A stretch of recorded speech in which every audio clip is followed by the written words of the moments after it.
How expats should manage money in multiple currencies and avoid losing 5 to 8. Yeah, that's right, 5 to 8% on bad FX rates stroke spreads. It's like horrifying what can happen if you're not careful about this. So if you're an expat earning in one currency, spending in another, and investing in a third, managing your money can get messy fast. And here's something most expats don't realize. You could be losing 5 to 8% of your money every year simply through bad FX timing and bank currency spreads. In this video, I'll show you how to manage multiple currencies properly, avoid unnecessary losses, and protect your wealth as you move around the world. So let's get into it. I mean, the hidden problem with how expats lose money without realizing is that often they have money in multiple places, and that what does that result? What's the result of that? Well, it's poor FX timing. Buying or converting currencies on the wrong day can cost you hundreds or even thousands over time. Currencies move daily, sometimes dramatically. We've seen that with the US dollar recently. If you convert based on emotion, the rate looks good today, you're gambling without a strategy. Next would be bank FX spreads. Your bank might say 0% commission, but what they don't tell you is that the spread, the difference between their buy and sell price, is where they make money. Most banks charge expats 3 to 5% spreads without them ever noticing. So again, the devil's in the detail here.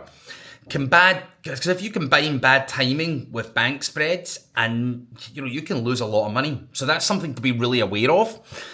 The smart way to manage across currencies and avoid those hidden fees, and also help you avoid losses, is how to hold multiple currencies and don't convert everything. Open accounts that let you keep money in USD, GBP, Euro, SGD. I live in Singapore, so I always mention SGD. This gives you good control and stops you from converting money unnecessarily.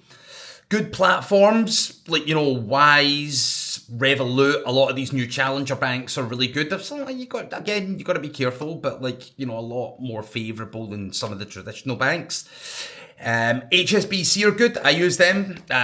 Standard Chartered, Saxo, etc. And again, match your currencies to your goals. I always hammer this home.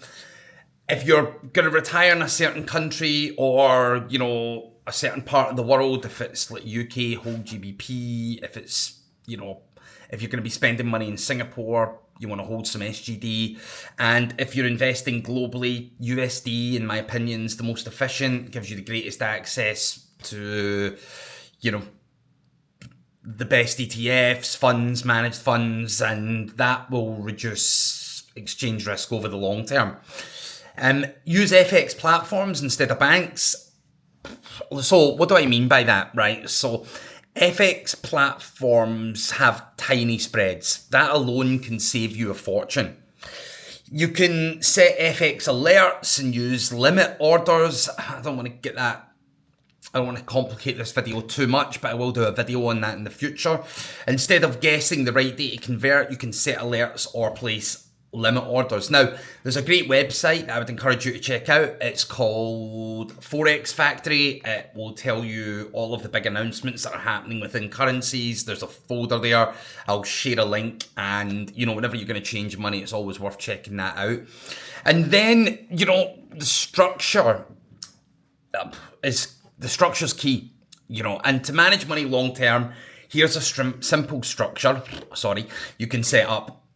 1, income currency, where you get paid. Keep money in the currency you're paid in. Only convert when necessary. And then 2, spending currency, where you live.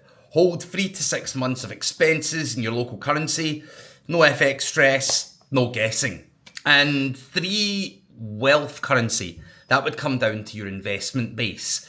Most global investments, ETFs, equities, bonds, etc., are US denominated. Holding your investment capital in USD avoids multiple conversions and spreads, and that in turn can, help with your future goals. And that's one of the big things. If you plan to return home, wherever that may be, or somewhere new, slowly accumulate that currency over time, not in one big lump with where you could be exposed to terrible FX timing. This structure prevents confusion and protects you from FX risk.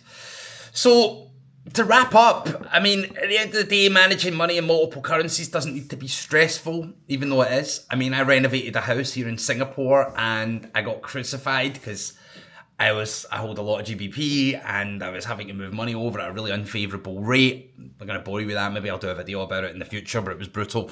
And but if you use the right accounts, avoid bank spreads, convert your money strategically, you can prevent that.